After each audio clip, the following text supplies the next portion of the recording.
क्या अब आंदोलन करने के लिए सड़क पर उतरना जरूरी नहीं रहा? क्या अब सिर्फ एक इंस्टाग्राम अकाउंट लाखों लोगों को एक साथ जोड़ सकता है? और क्या आज की जेन जी सोशल मीडिया के जरिए अपनी बात सरकार तक पहुंचा रही है? अगर आपको लगता है कि यह सिर्फ एक ट्रेंड है तो शायद आप गलत हैं, क्योंकि देश में अब आंदोलन का तरीका तेजी से बदल रहा है। पहले सीजेपी को लेकर सोशल मीडिया पर खूब चर्चा हुई और अब एक नया नाम तेजी से वायरल हो रहा है। आरएचए यानी रिजर्वेशन हटाओ आंदोलन। इस नाम से बना इंस्टाग्राम पेज लाखों लोगों का ध्यान अपनी ओर खींच रहा है और हर दिन इससे नए लोग जुड़ते दिखाई दे रहे हैं। और आज हम बात करेंगे इस नए डिजिटल आंदोलन की। आखिर यह क्या है, इसकी मांग क्या है और सोशल मीडिया पर इसे इतना समर्थन क्यों मिल रहा है। आइए आसान भाषा में पूरी कहानी समझते हैं। सबसे पहले समझते हैं कि रिजर्वेशन होता क्या है।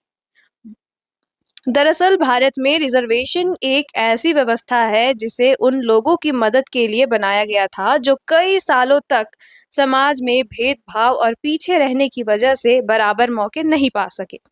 इसलिए उन्हें पढ़ाई, सरकारी नौकरी और कुछ दूसरे क्षेत्रों में आरक्षण दिया गया। आज देश में एससी, एसटी, ओबीसी और ईडब्ल्यूएस जैसी अलग-अलग श्रेणियों के लिए आरक्षण की व्यवस्था है। अब सवाल आता है कि रिजर्वेशन क्यों जरूरी है। जो लोग इसके समर्थन में हैं, उनका कहना है कि जब तक समाज में सभी लोगों को बराबर मौका नहीं मिलेगा, तब तक रिजर्वेशन जरूरी है। वहीं कुछ लोग मानते हैं कि अब नौकरी और कॉलेज में दाखिला सिर्फ मेहनत, योग्यता और अंकों के आधार पर होना चाहिए। उनका कहना है कि अगर किसी को मदद मिलनी है, तो वह उसकी आर्थिक स्थिति के आधार पर मिले, ना कि जाति के आधार पर। यही बात आरएचए से जुड़े लोग भी सोशल मीडिया पर उठा रहे हैं। अब बात करते हैं इस नए डिजिटल अभियान की। सोशल मीडिया पर आरएचए यानी रिजर्वेशन हटाओ आंदोलन के नाम से एक इंस्टाग्राम पेज तेजी से वायरल हो रहा है। इस पेज के जरिए लोग अपनी बात रख रहे हैं और दूसरों से जुड़ रहे हैं। जो लोग इस अभियान का समर्थन करते हैं वो कहते हैं कि सरकारी नौकरी से लेकर कॉलेज एडमिशन तक हर जगह चयन मेरिट और अंकों के आधार पर होनी चाहिए। साथ ही उनका मानना है कि आर्थिक रूप से कमजोर लोगों को आर्थिक आधार पर मदद मिलनी चाहिए।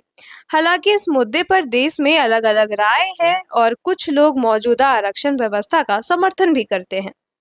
अगर पहले की बात करें तो किसी भी आंदोलन के लिए लोगों को सड़क पर उतरना पड़ता था, धरना देना पड़ता था, पोस्टर और बैनर बनाने पड़ते थे और लोगों को जोड़ने में काफी समय लग जाता था।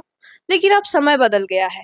आज कुछ ही मिनटों में इंस्टाग्राम पर अकाउंट बन जाता है, लोग उसे फॉलो कर लेते हैं, रील्स वायरल होने लगती है, हैशटैग्स ट्रेंड करने लगते हैं और देखते ही देखते हजारों लाखों लोग एक ही मुद्दे पर अपनी राय देने लगते हैं।